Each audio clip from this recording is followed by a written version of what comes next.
Hello बच्चों, आप सभी को नमस्कार। जय हिंद। तो बच्चों, अगर आप 10वीं के पेपर दे रहे हैं, एग्जाम की तैयारी कर रहे हैं विज्ञान की, तो आपके लिए ये वीडियो बहुत अच्छी है, बहुत फायदेमंद है। आपके इस वीडियो से 4 अंक पक्के होने वाले हैं। और अगर आप चाहते हो कि हम पूरा तैयारी करें, पूरी विज्ञान की अच्छे से तैयारी हो, तो आप इस चैनल पे काफी सारी वीडियो पहले से पढ़ी हैं 10वीं क्लास की, तो आप इस चैनल पे जाके उन्हें देख सकते हैं। और हाँ, अगर आपने ये चैनल सब्सक्राइब नहीं किया तो इस चैनल को आप सब्सक्राइब जरूर कर लें, क्योंकि इसके द्वारा आपको अच्छे से साइंस की तैयारी कराई जाती है। तो आज मैं आपको कराऊंगा विज्ञान में पहला अध्याय है रासायनिक अभिक्रिया एवं समीकरण। तो ये वीडियो मैंने एग्जाम को ध्यान में रखते हुए बनाई है, क्योंकि कम समय में अधिक से अधिक आपको सिखाने की कोशिश करूंगा। इस वीडियो में इस अध्याय की पूरी एक वीडियो में कवर करूंगा, ताकि कम समय में आप अच्छे से तैयारी कर सको। तो चलिए शुरू करते हैं। सबसे पहले आता है रासायनिक अभिक्रिया। रासायनिक अभिक्रिया होती क्या है? वैसे रासायनिक अभिक्रिया वो होती है जब हम कहते हैं कि कोई रासायनिक परिवर्तन हुआ है, यानी जब किसी परिवर्तन में कोई नई चीज बनती है, नई वस्तु बनती है, तो हम उसे रासायनिक अभिक्रिया कहेंगे। यानी अगर किसी वस्तु की अवस्था में परिवर्तन आ गया, जैसे पहले ठोस है, फिर वो द्रव बन गई, द्रव है तो गैस बन गई, ठीक है, और उसके रंग में परिवर्तन आ गया, अगर उसका रंग भी बदल गया, या उसके तापमान में परिवर्तन आ गया, जैसे पहले वो ठंडी थी अब वो गर्म हो गई, या उसके साथ साथ कोई गैस बन रही है, तो हम कहेंगे कि वो रासायनिक अभिक्रिया है। ठीक है, रासायनिक अभिक्रिया में क्या क्या होता है? रासायनिक अभिक्रिया में अवस्था में परिवर्तन होता है, रंग भी, तापमान में परिवर्तन, और कोई गैस बनती है। फिर उसके बाद रासायनिक समीकरण आती है। तो जब हम रासायनिक अभिक्रिया को किसी सांकेतिक भाषा में लिखते हैं, अब मैंने बोल दिया भाई लोहे को जंग लग गया, अब लोहे को जंग लगना क्या है? वो तो बोल दिया मैंने कि रासायनिक अभिक्रिया है। लेकिन जब हम उसको सांकेतिक रूप में लिखेंगे, ठीक है, क्या लिखेंगे? उसको सांकेतिक रूप में लिखेंगे, जैसे Fe plus H2O, Fe3O4 plus H2, तो इसे हम रासायनिक अभिक्रिया कहेंगे। या मैंने बोला कि मैग्नीशियम की ऑक्सीजन के साथ अभिक्रिया हो गई, ठीक है, तो हम इसको बोलते हैं तो वो रासायनिक अभिक्रिया है। लेकिन अगर हम उसको सांकेतिक रूप में लिखेंगे तो ऐसे लिखेंगे Mg प्लस O2, तीर का निशान MgO, तो इस अभिक्रिया को हम रासायनिक समीकरण कहते हैं। जब रासायनिक अभिक्रिया को संकेतों के रूप में लिखते हैं तो उसे हम रासायनिक समीकरण कहते हैं। तो इस समीकरण में क्या होता है? जिनके बीच में रासायनिक अभिक्रिया हो रही है उन्हें हम अभिकारक कहते हैं या रिएक्टेंट कहते हैं। रिएक्टेंट का मतलब जिसके बीच में रिएक्शन हो, ठीक है, उसे हम रिएक्टेंट कहेंगे। और फिर एरो आता है, एरो के बाद में जो नई चीज बनती है परिवर्तन होने के बाद, तो उसे हम प्रोडक्ट कहते हैं या उत्पाद कहते हैं। ठीक है, रासायनिक समीकरण में हम एरो से पहले अभिकारक या रिएक्टेंट लिखते हैं और एरो के बाद हम प्रोडक्ट या उत्पाद लिखते हैं। ठीक है, अभिकारक क्या होते हैं? वे पदार्थ जिनके बीच में अभिक्रिया हो रही है उन्हें हम उत्पाद कहेंगे, और जो नया पदार्थ बनता है उसे हम अभिकारक, उसे क्या कहेंगे? उत्पाद कहेंगे, सॉरी, ठीक है। और जिनके बीच में अभिक्रिया होती है उन्हें हम अभिकारक कहते हैं। ठीक है, और जब हम कोई अभिक्रिया ऐसे ही लिख देते हैं उसे कंकाली अभिक्रिया कहेंगे। कंकाली रासायनिक समीकरण किसे कहते हैं? ऐसी समीकरण जिसमें कोई भी तत्व संतुलित अवस्था में ना हो। ठीक है, जो रासायनिक अभिक्रिया संतुलित अवस्था में ना हो उसे कंकाली रासायनिक अभिक्रिया कहते हैं। यह भी प्रश्न आ जाता है, कंकाली रासायनिक अभिक्रिया किसे कहते हैं? जो संतुलित अवस्था में नहीं हो। ठीक है, फिर संतुलित रासायनिक अभिक्रिया किसे कहेंगे? संतुलित रासायनिक अभिक्रिया एक ऐसी अभिक्रिया होती है जिसमें अभिकारकों में तत्वों की संख्या और उत्पादों में तत्वों की संख्या एक समान होती है, बराबर, संतुलित। संतुलित का मतलब जैसे तराजू होता है ना, तराजू में हम कोई भी कहेंगे, कब कहेंगे वो संतुलित है, जब दोनों पलड़े उसके एक लेवल में हैं, ठीक है, तो हम उसे संतुलित कहेंगे। वैसे ही यहाँ पे ये तराजू है और तराजू का ये एक पलड़ा इधर है, दूसरा इधर है, तो जब दोनों पलड़ों में तत्वों की संख्या बराबर होगी उसे रासायनिक अभिक्रिया को हम संतुलित रासायनिक अभिक्रिया कहते हैं। जैसे यहाँ Fe है, Fe 1 है, यहाँ 3 है, तो ये संतुलित नहीं है। यहाँ ऑक्सीजन 1 है, यहाँ ऑक्सीजन 4 है, तो ये संतुलित नहीं है। तो इसको संतुलित करते हैं। तो संतुलित करने का सबसे मुख्य तरीका क्या है? सबसे पहले हम क्या करते हैं, जिसमें सबसे ज्यादा है, जो तत्व सबसे ज्यादा होता है, आपको दिखाई दे रहा है, सबसे पहले उसको बराबर करेंगे। जैसे यहाँ ऑक्सीजन के 4 हैं और ये और कोई भी 4 नहीं है, तो हम पहले ऑक्सीजन को बराबर करेंगे।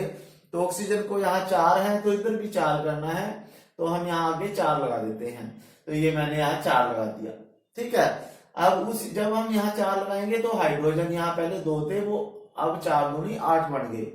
तो अब हाइड्रोजन को भी यहाँ पे 8 करना पड़ेगा, तो यहाँ पे भी हम 4 लगा देते हैं, तो ये भी 8 बन गए। तो हाइड्रोजन और ऑक्सीजन बराबर हो गया है। अब Fe यहाँ पे 3 है, तो हमने इसको भी 3 बनाना है, तो इसलिए यहाँ पे आगे लिखेंगे। तो जब भी हमने कोई भी समीकरण संतुलित करनी है तो हम जो अपने तरफ से संख्याएं लिखेंगे वो हमेशा आगे की तरफ लिखते हैं, ठीक है। ये नीचे वाली जो है संख्याएं ये ऑटोमेटिकली पहले से होती हैं, ये इनके जब अणु बनते हैं तो वो होते हैं, इनको हम चेंज नहीं कर सकते, ठीक है। तो ये आपकी संतुलित रासायनिक अभिक्रिया है, ऐसी अभिक्रिया जिसमें अभिकारकों में तत्वों की संख्या उत्पादों में तत्वों की संख्या के बराबर होते हैं, उसे हम संतुलित रासायनिक अभिक्रिया कहते हैं। फिर अभिक्रियाओं के प्रकार, तो ये वेरी इंपॉर्टेंट है। ये जितनी भी अभिक्रियाएं हैं इनमें से आपके पास 2 अभिक्रियाएं 2 नंबर की जरूर आएंगी, तो आप सभी अच्छे से समझें। तो सबसे पहले आता है संयोजन या एडिशन। एडिशन या संयोजन अभिक्रिया हम किसे कहते हैं? ऐसी अभिक्रिया जिसमें 2 या 2 से अधिक अभिकारक आपस में जुड़ जाते हैं और एक उत्पाद बनाए, यानी जिसमें अभिकारक जुड़ के, ठीक है, इधर तीर से पहले 2 या 2 से अधिक होंगे और तीर के बाद 1 होगा या 2 होगा, यानी कम होगी। तीर से पहले जितने अभिकारक होंगे ना, तीर के बाद उससे कम आपको दिखाई देंगे। तो ये एडिशन है, एडिशन या संयोजन। संयोजन का मतलब संयोगों के, ठीक है, जब 2 अभिकारकों का संयोग होगा और एक उत्पाद बन जाएगा तो उसे संयोजन अभिक्रिया कहते हैं। जैसे कार्बन और ऑक्सीजन आपस में मिलके कार्बन डाइऑक्साइड गैस बना दी, तो ये संयोजन अभिक्रिया है। जैसे H2 हाइड्रोजन और O2 ऑक्सीजन गैस आपस में मिलके H2O पानी बनाते हैं, तो ये भी एक संयोजन अभिक्रिया है, ठीक है। फिर आता है ऊष्माक्षेपी अभिक्रिया। ऊष्मा का मतलब गर्मी, क्षेपी का मतलब जो बाहर निकाले, ठीक है। ऊष्माक्षेपी अभिक्रिया ऐसी अभिक्रिया होती है जिसमें ऊष्मा बाहर निकलती है। जैसे हम लकड़ी को जलाते हैं ना, तो उससे आग निकलती है, तो वो ऊष्माक्षेपी अभिक्रिया है। या जो गैस जलाते हैं हम, ठीक है, स्टोव में गैस जलाते हैं, तो LPG गैस ऑक्सीजन के साथ अभिक्रिया करके ऊष्मा बनाती है, वो भी ऊष्माक्षेपी अभिक्रिया है, ठीक है। तो ये जैसे CH4 मीथेन गैस है, ये CH4 मीथेन गैस बायोगैस होती है ना, जो उसके अंदर मीथेन होता है। तो जब हम ऑक्सीजन के साथ उसको जलाएंगे तो कार्बन डाइऑक्साइड गैस बनेगी, H2O पानी की भाप बन के ऊपर उड़ती रहती है और ऊर्जा बनती है। तो जिस अभिक्रिया में यहाँ तीर के बाद में आपको ऊर्जा दिखे, ठीक है, एरो के बाद में जिसमें अभिक्रिया में ऊर्जा आपको दिखे, तो उसे ऊष्माक्षेपी अभिक्रिया कहते हैं। और जिसमें ऊर्जा एरो से पहले दिखे या कहीं लिखा अभी हमने उसको गर्म करना है, इतने तापमान पर गर्म करना है, तो उसे ऊष्मा शोषी अभिक्रिया कहेंगे, क्योंकि उसे हमें ऊष्मा देनी पड़ती है, ठीक है। तो ऊष्माक्षेपी अभिक्रिया जिसमें ऊष्मा बढ़ती है, जिसमें ऊष्मा बाहर निकलती है, ठीक है, उत्पाद के रूप में जिसमें ऊष्मा बनती है उसे ऊष्माक्षेपी अभिक्रिया कहते हैं। तो आपको ये अभिक्रियाएं एक एक कम से कम एक एक अभिक्रिया याद करनी पड़ेगी। अब ऊष्माक्षेपी अभिक्रिया कई बार प्रश्न आ जाता है श्वसन। श्वसन कैसी अभिक्रिया है? श्वसन का मतलब है जब हम भोजन करते हैं, भोजन से हम उसको पचा लिया, पचाने के बाद हमारे शरीर में कई बार आपने देखा होगा कहीं खाना खाते हैं ना, खाते खाते उनको पसीना आ जाता है, तो इसका मतलब उनके शरीर में ऊष्मा बन रही है, गर्मी बन रही है। तो श्वसन भी एक ऊष्माक्षेपी अभिक्रिया है, यानी भोजन करने से हमारे शरीर को ऊर्जा मिलती है, ठीक है, इसलिए श्वसन भी ऊष्माक्षेपी अभिक्रिया है। श्वसन का मतलब भोजन को पचाना, ठीक है। जैसे ये है, जब हम भोजन करेंगे, भोजन से हमें ग्लूकोज मिलता है, ग्लूकोज का सूत्र होता है C6H12O6, C6H12O6, तो ये ग्लूकोज का सूत्र है। और जब हम सांस के द्वारा ऑक्सीजन अंदर ले जाते हैं तो वो ग्लूकोज के अंदर मिलके कार्बन डाइऑक्साइड गैस बनाएगा जो हम सांस के द्वारा बाहर निकाल देते हैं। H2O पानी बनाएगा जो हम पसीने, पेशाब, बाथरूम के द्वारा हम शरीर से बाहर निकाल देते हैं, और ऊर्जा बनती है। ऊर्जा का मतलब जो हम अब कार्य करने में यूज कर लेते हैं। तो ये श्वसन की अभिक्रिया है, ये भी एक ऊष्माक्षेपी अभिक्रिया है क्योंकि इसमें ऊष्मा बनती है। फिर खाद, कंपोस्ट खाद बनाते हैं, ठीक है, गोबर की खाद बनती है तो उसमें भी ऊष्मा पैदा होती है, वो भी ऊष्माक्षेपी अभिक्रिया है। कंपोस्ट खाद बनाने की अभिक्रिया भी ऊष्माक्षेपी अभिक्रिया है। तो ये प्रश्न पूछ लेते हैं कई बार 1 नंबर में। फिर आता है वियोजन या विघटन अभिक्रिया। वियोजन या विघटन अभिक्रिया किसे कहेंगे? ये संयोजन की उल्टी होती है, वियोजन या ठीक है, विघटन अभिक्रिया संयोजन का उल्टा। जैसे यहाँ पे 2 चीजें मिलके एक बना रहे हैं, लेकिन इसमें उल्टा होगा, एक चीज 2 या 2 से अधिक वस्तुओं में टूट जाती है। तो जो वियोजन अभिक्रियाएं होती हैं वो अक्सर ऊष्माशोषी अभिक्रियाएं होती है ज्यादातर। तो जैसे कैल्शियम कार्बोनेट है, ये चूने का पत्थर होता है, ये कैल्शियम कार्बोनेट सॉलिड, एस का मतलब सॉलिड, ठीक है, जहां पे SgL इस तरह से लिखा होगा ना, तो S का मतलब होता है सॉलिड यानी ठोस अवस्था में है ये, G का मतलब गैसीय अवस्था में है ये, और L का मतलब होता है लिक्विड, द्रव अवस्था में होता है। और AQ भी कहीं पर लिखा होगा आपको, जैसे AQ लिखा हुआ है तो ये एक्वस बोलते हैं इसे। एक्वस का मतलब वो उसके अंदर थोड़ा पानी मिक्स है, जैसे पेस्ट होता है ना, टूथपेस्ट होता है, तो वो एक्वस होता है, ठीक है। तो CaCO3 कैल्शियम कार्बोनेट को जब हम गर्म करते हैं तो वो चूने में बिना बुझा हुआ चूना होता है, ये CaO कैल्शियम ऑक्साइड, बिना बुझे हुए चूने का सूत्र है कैल्शियम ऑक्साइड। कई बार प्रश्न में पूछ लेते हैं, ये चूने का सूत्र है। चूने का पत्थर कैल्शियम कार्बोनेट CaCO3 बोलते हैं। तो ये जब हम चूने के पत्थर को गर्म करते हैं तो ये चूना बनता है, कार्बन डाइऑक्साइड गैस बनती है बाहर। और अब इसमें देखो, इस अभिक्रिया कराने के लिए हमें गर्मी देनी पड़ी, ठीक है, इसको गर्म करना पड़ा, तो ये ऊष्माशोषी अभिक्रिया है। कैसी अभिक्रिया है? ऊष्माशोषी अभिक्रिया। ऐसी अभिक्रिया जिसको कराने के लिए ऊष्मा देनी पड़ती है, गर्मी देनी पड़ती है, जिसके नीचे आग जलानी पड़ती है, उसे ऊष्माशोषी अभिक्रिया कहते हैं। ऐसे ही ये है जैसे AgCl, ठीक है, AgCl सिल्वर क्लोराइड है ये। जब हम सूर्य के प्रकाश में इसको रखते हैं, जब इसको धूप में रखते हैं तो Ag बनता है और क्लोरीन गैस इसमें से अलग हो जाती है, ठीक है। तो ये AgCl जो होता है पहले सफेद रंग का होता है, व्हाइट कलर का होता है, लेकिन जब हम इसको धूप में रखेंगे ना तो ये धूसर रंग का हो जाता है, इसका कलर चेंज हो जाता है। क्यों होता है? क्योंकि इसमें से क्लोरीन गैस बाहर निकल जाती है। ये भी प्रश्न आ सकता है कि जब हम सिल्वर क्लोराइड को धूप में रखते हैं तो उसका रंग बदल क्यों जाता है, व्हाइट से धूसर क्यों हो जाता है? क्योंकि उसमें से क्लोरीन गैस बाहर निकल जाती है। फिर एक प्रश्न आता है फोटोग्राफी में, जो ब्लैक एंड व्हाइट, श्याम श्वेत फोटोग्राफी जो होती है, श्याम का मतलब ब्लैक और श्वेत का मतलब व्हाइट। ब्लैक एंड व्हाइट जो फोटो में बनाते थे ना पहले, अब तो बहुत कम बनाते हैं।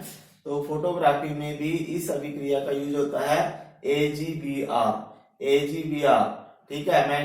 क्या है AgBr? Silver bromide, silver bromide. को जब हम सूर्य की धूप में रखते हैं तो इसमें से ब्रोमाइड अलग हो जाता है, ठीक है, Br2। तो ब्रोमाइड अलग हो जाता है, इसमें ब्रोमाइड और Ag रह जाता है। तो इसमें भी इसका प्रयोग हम श्याम श्वेत फोटोग्राफी या ब्लैक एंड व्हाइट फोटोग्राफी में करते हैं, ठीक है।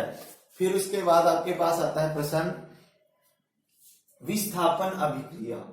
विस्थापन रासायनिक अभिक्रिया या विस्थापन अभिक्रिया किसे कहेंगे? विस्थापन का मतलब क्या होता है? विस्थापन का मतलब होता है जब एक चीज यहां से, जैसे मैंने एक चीज यहां से उठ के यहां चली गई तो हम उसे कहेंगे विस्थापन। विस्थापन कहते हैं ना भी कहीं पे बांध बनाया और वो गांव विस्थापित हो गया, ठीक है। यानी जब कोई वस्तु एक स्थान को छोड़ के दूसरे स्थान पर चली जाती है तो उसे विस्थापन कहते हैं। तो आप अभिक्रियाओं के नाम से ही याद रखें कि इस अभिक्रिया में क्या हो सकता है। तो जैसे आपके पास Fe है, लोहा है, जब हम इसको लोहे को कॉपर सल्फेट में डालते हैं, ठीक है, कॉपर सल्फेट में डालेंगे तो क्या होगा? जो Fe, अब जैसे दो भाई हैं, दोनों में से एक तो बेचारा शरीफ है और दूसरा थोड़ा शरारती है, तेज है। तो एक को संतोष रहता है, दूसरे को ये रहता है कि सारी चीजें मेरे पास आ जाए, ठीक है। तो इसमें भी Fe जो है ये ज्यादा चालाक है, चतुर है। अब कॉपर के पास सल्फेट है, ठीक है, कॉपर, Fe और कॉपर दो भाई हैं और कॉपर के पास सल्फेट कोई वस्तु है SO4। अब Fe कहता है कि भाई अब ये तेज है Fe, तो ये क्या करेगा? इससे सल्फेट को अपने पास ले लेगा, यानी कॉपर से अपने भाई से इसने सल्फेट को ले लिया।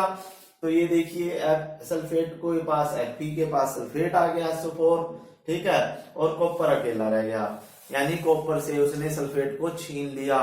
तो यहाँ पे क्या हुआ? जो सल्फेट कॉपर के पास था पहले, तो ये विस्थापित होके Fe के पास चला गया, यानी ये कॉपर जो है यहाँ इसके पास चला गया और ये अकेला रह गया। तो इस अभिक्रिया को विस्थापन अभिक्रिया कहते हैं। ऐसी अभिक्रिया जिसमें अभिकारक के एक भाग टूट के दूसरे अभिकारक के पास चला जाता है उसे विस्थापन अभिक्रिया कहते हैं, ठीक है। तो ये अभिक्रिया आपने याद रखनी है, विस्थापन। फिर द्विविस्थापन, द्वि का मतलब दो, विस्थापन यानी जिस अभिक्रिया में दो विस्थापन होते हैं उसे द्विविस्थापन कहते हैं। अब दोनों भाई टक्कर के हैं दोनों, ठीक है, तो उसको उसकी वस्तु पसंद आ रही है, उसको उसकी वस्तु पसंद आ रही है, तो वो कहते हैं कि हम दोनों एक दूसरे के साथ एक्सचेंज कर लेते हैं, ठीक है। तो उसे हम द्विविस्थापन अभिक्रिया कहेंगे, क्योंकि एक वस्तु यहाँ से हटके वहां गई और वहां से हटके यहाँ आई, तो दो विस्थापन अगर होंगे तो उसे द्विविस्थापन अभिक्रिया कहते हैं। जैसे Na2SO4 है, अब ये सोडियम है, ये सल्फेट है, ये बेरियम क्लोराइड है। अब ये बेरियम कहता है कि ये क्लोराइड तो भाई तू ले ले सोडियम, ठीक है, और ये सल्फेट मुझे दे दे। तो यहाँ पे दो विस्थापन हो रहे हैं, यानी क्लोरीन सोडियम के पास आ गई, देखो NaCl, और जो सल्फेट है वो बेरियम के पास चला गया, बेरियम सल्फेट, BaSO4 बन गया सॉलिड और 2NaCl एक्वस। तो ये जब आयनों का आदान प्रदान होता है, इस अभिक्रिया में आयनों का आदान प्रदान होता है। आयन क्या है? SO4 2 नेगेटिव है, क्लोरीन नेगेटिव है, ठीक है। तो ये जब आयनों का आदान प्रदान होगा तो उस अभिक्रिया को हम द्विविस्थापन अभिक्रिया कहते हैं। अब इस अभिक्रिया को अवक्षेपण अभिक्रिया भी कहते हैं, क्योंकि इस अभिक्रिया में BaSO4 जो है एक ऐसा अवक्षेप बनता है जो पानी में नहीं घुलता, ये पानी के ऊपर तैरता रहता है, सफेद रंग का होता है। तो ऐसी अभिक्रिया को अवक्षेपण अभिक्रिया भी कहते हैं। अगर अवक्षेपण अभिक्रिया भी आए ना आपके पास तो आपने ये लिखना है, ऐसी अभिक्रिया जिसमें अघुलनशील अवक्षेप बनते हैं उन्हें अवक्षेपण अभिक्रिया कहते हैं। यही अभिक्रिया आपने द्विविस्थापन में याद करनी, यही अवक्षेपण में चलेगी। Na2SO4 जमा BaCl2, तो BaSO4 जमा 2NaCl, तो ये अवक्षेपण अभिक्रिया है जिसमें आयनों का आदान प्रदान होता है, इसमें भी। फिर है उपचयन अभिक्रिया। उपचयन का मतलब ऑक्सीडेशन, इसे इंग्लिश में बोलते हैं, ठीक है, या ऐसे भी आ जाता है, कई बार लिखा हुआ ऑक्सीडेशन अभिक्रिया किसे कहते हैं। तो ऑक्सीडेशन, ऑक्सीडेशन का मतलब है उपचयन। उप का मतलब ऊपर, यानी जिसमें ऑक्सीजन ऊपर हो रहा है, यानी ऑक्सीजन की वृद्धि हो रही है। ठीक है, ऐसे याद रखोगे कि उपचयन अभिक्रिया ऐसी अभिक्रिया है जिसमें ऑक्सीजन की वृद्धि हो रही है। ठीक है, उसे जैसे कॉपर है, कॉपर के साथ पहले ऑक्सीजन नहीं है, फिर ये ऑक्सीजन आसपास की ऑक्सीजन के साथ इसने अभिक्रिया कर ली, तो ये ऑक्सीजन जो है कॉपर के साथ मिल गई। तो इस अभिक्रिया को हम ऑक्सीडेशन अभिक्रिया या उपचयन अभिक्रिया कहेंगे। इस अभिक्रिया में कॉपर का उपचयन हो रहा है, कॉपर की ऑक्सीडेशन हो रही है। यानी अगर किसी अभिक्रिया में तीर से पहले ऑक्सीजन नहीं है जुड़ा हुआ, ठीक है, लेकिन तीर के बाद ऑक्सीजन साथ में आ गया, तो जिसके साथ आया है उसको उसका उपचयन हो रहा है। ठीक है, अब जैसे कॉपर है, ऑक्साइड है, ये कॉपर ऑक्सीजन के साथ अभिक्रिया करके कॉपर ऑक्साइड बनाता है और इसका रंग काला हो जाता है भाई, गर्म करते हैं। यानी जब कॉपर को ये प्रश्न आ जाता है कई बार कि ऐसी कौन सी धातु है जिसको ऑक्सीजन की उपस्थिति में गर्म करें और वो काली पड़ जाती है, तो वो कॉपर है, तांबा है। ठीक है, तांबे को जब हम गर्म करते हैं तो वो काला पड़ जाता है। ठीक है, लेकिन जब कॉपर ऑक्साइड, वो काला तांबा जब हाइड्रोजन गैस के संपर्क में आएगा तो फिर वो भूरे रंग का हो जाता है और H2O बन जाता है। अब ये देखो, उपचयन या रिडक्शन अभिक्रिया किसे कहेंगे? ऐसी अभिक्रिया जिसमें ऑक्सीजन का ह्रास हो, यानी जिसमें ऑक्सीजन हट जाए। ठीक है, इसमें ऑक्सीजन की कमी होती है। अपचयन में ऑक्सीजन डाउन जाती है, यानी ऑक्सीजन की कमी हो जाती है। जैसे अगर पहले मेरे साथ ऑक्सीजन है लेकिन अभिक्रिया के बाद ऑक्सीजन मेरे से दूर चली जाएगी, तो उस अभिक्रिया को हम अपचयन अभिक्रिया कहेंगे या रिडक्शन अभिक्रिया कहते हैं। ठीक है, जैसे ZNO, अब Zn के साथ ऑक्सीजन है, जब ये कार्बन के साथ अभिक्रिया करता है तो ऑक्सीजन जो है कार्बन के साथ चला जाता है, Zn के पास अकेला Zn रह जाता है। तो यहाँ देखो Zn के पास पहले ऑक्सीजन थी, अब नहीं है, तो इसका मतलब Zn यानी जिंक की का अपचयन हो रहा है, जिंक का रिडक्शन हो रहा है।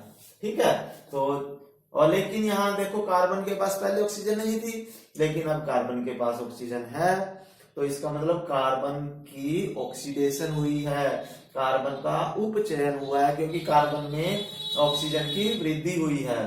तो इस प्रकार से जब किसी तत्व में ऑक्सीजन की वृद्धि होती है उसे हम कहेंगे उपचयन, और जब ऑक्सीजन की कमी होती है तो उसे हम कहेंगे अपचयन। तो यहाँ पे जिंक का उपचयन हो रहा है और कार्बन का अपचयन हो रहा है। तो कहीं और इस अभिक्रिया में उपचयन भी हो रहा है, अपचयन भी। तो इस अभिक्रिया को हम रेडॉक्स अभिक्रिया कहते हैं। ऐसी रासायनिक अभिक्रिया जिसमें ऑक्सीडेशन भी हो, रिडक्शन भी हो, उसे हम रेडॉक्स अभिक्रिया कहते हैं। रेड यानी रेड से रिडक्शन, OX, ऑक्स से ऑक्सीडेशन। ठीक है, जिस अभिक्रिया में रिडक्शन भी हो, ऑक्सीडेशन भी, यानी जिस अभिक्रिया में उपचयन भी हो, अपचयन भी, उस अभिक्रिया को हम उपचयन अपचयन अभिक्रिया कहते हैं या रेडॉक्स अभिक्रिया कहते हैं। फिर है संक्षारण। संक्षारण को होता है जंग लगना, यानी जब किसी धातु के ऊपर कोई परत जम जाती है और उसको कमजोर कर देती है, उसे संक्षारण या जंग लगना कहते हैं। तो जैसे लोहे के ऊपर भूरे रंग की परत आ जाती है, लोहे को जंग लगता है भूरे रंग का। ये प्रश्न आ जाते हैं, चांदी को काले रंग का जंग लगता है, ये आपने याद रखना है, क्योंकि जब चांदी को जंग लगता है ना काली पड़ जाती है। तांबे को हरे रंग का जंग लगता है, तांबे को हरे रंग का, लेकिन तांबे को अगर हम जलाएं तो वो काला हो जाता है, लेकिन उसके जंग का रंग हरा होता है। एल्युमिनियम का जंग सफेद होता है, तो आपने याद रखने हैं। फिर है विकृत गंधिता। विकृत गंधिता आती है, विकृत का मतलब विकृत का मतलब बेकार, गंधिता का मतलब गंध, यानी जब खाने की वस्तुओं की गंध बेकार हो जाती है, विकृत हो जाती है, उसे विकृत गंधिता कहते हैं। जैसे जो तली हुई चीजें होती हैं, जैसे चिप्स हैं, कुरकुरे हैं, ठीक है, उनको अगर आप खुला रखोगे तो 2-4 दिन में उनका स्वाद बेकार हो जाता है, तो उसे ही हम विकृत गंधिता कहते हैं। अब उनको विकृत गंधिता क्यों हो जाती है? क्योंकि वो ऑक्सीजन के साथ अभिक्रिया करके ऑक्सीडाइज हो जाते हैं, ऑक्सीडेशन हो जाती है उनकी, उपचयन हो जाता है उनका, तो वो ऑक्सीजन के साथ अभिक्रिया करके खराब हो जाते हैं, उनकी गंध खराब हो जाती है, विकृत हो जाती है, उसे विकृत गंधिता कहते हैं। तो उनको बचाने के लिए उनके पास से ऑक्सीजन हटानी पड़ेगी। तो ऑक्सीजन हटाने के लिए हम क्या करते हैं, जो कुरकुरे के या चिप्स के जो पैकेट होते हैं, या नमकीन के पैकेट हैं, या बिस्किट के पैकेट हैं, उनके अंदर नाइट्रोजन गैस भर देते हैं। कौन सी गैस भर देते हैं बच्चों? Nitrogen gas. तो नाइट्रोजन गैस जो है ऑक्सीजन गैस को उनके पास नहीं आने देती और उनको काफी लंबे समय तक सुरक्षित रखा जा सकता है। तो इसे हम विकृत गंधिता से बचाने के लिए पैकेट्स में नाइट्रोजन गैस भरते हैं। तो बच्चों ये पूरा लेसन मैंने आपको समझा दिया है। अब कई बार प्रश्न आ जाता है कि मैग्नीशियम का रिबन होता है, मैग्नीशियम का रिबन है, उसको जलाते हैं। मैंने वीडियो डाली हुई है इसी पे, आप इस चैनल पे देख सकते हो, मैग्नीशियम रिबन को जलाना। तो एक रासायनिक अभिक्रिया है, ठीक है। तो मैग्नीशियम रिबन को जलाने से पहले हम उसको रेगमार से अच्छी तरह से रगड़ते हैं। तो ऐसा क्यों करते हैं? क्योंकि मैग्नीशियम के ऊपर ना जंग लग जाता है मैग्नीशियम ऑक्साइड का, ठीक है, मैग्नीशियम ऑक्साइड का जंग लग जाता है उसके ऊपर, तो उसको जंग को उतारना पड़ते हैं। अगर हम उसको बिना उतारे बिना रगड़े उसको जलाएंगे तो उसको जलाना बहुत मुश्किल हो जाता है। इसलिए हम उसको जलाने के लिए पहले उसको रगड़ के रेगमार से उसके ऊपर से मैग्नीशियम ऑक्साइड की परत हटाते हैं, उसका जंग की परत हटाते हैं, फिर वो आसानी से जल जाता है। इसलिए मैग्नीशियम को जलाने से पहले हमें उसको रगड़ना पड़ता है, ठीक है। तो ये सभी बातें लगभग हो गई हैं। एक प्रश्न ये भी इम्पोर्टेंट है कि फोटोग्राफी में कौन सी अभिक्रिया यूज होती है? तो AgBr, ठीक है, और Ag बनता है, Br2 बनता है। और ये कई बार प्रश्न पूछ लेते हैं, इनमें से जरूर आएगा। तो आपने ये वीडियो बार बार देखनी है ताकि ये आपके याद हो जाए और आप पेपर में अच्छे से प्रश्न करके जाए। और जो भी मैंने पॉइंट इसमें बोले हैं वो सभी आप अच्छे से समझें, उनको दिमाग में बिठा लें, क्योंकि इन्हीं में से कोई ना कोई प्रश्न बनता है। जैसे अवक्षेपण अभिक्रिया किसे कहते हैं, और कोई ये अभिक्रिया दे देता है और वो कहता है कि कौन, या 2-3 अभिक्रियाएं दे दी और एक ये दे दी, उसने बोला कि कौन सी अवक्षेपण अभिक्रिया है, तो आपने ये BaSO4 जहां दिखे तो उस अभिक्रिया में अवक्षेपक बन गए हैं, ठीक है। ये ग्लूकोज है, श्वसन की अभिक्रिया है, उष्माक्षेपीय अभिक्रिया है। तो ये सभी पूरा चैप्टर के हर पॉइंट को मैंने इसमें डिस्कस किया है। अगर आप ये वीडियो ध्यान से समझोगे तो आपके अच्छे से याद हो जाएगा।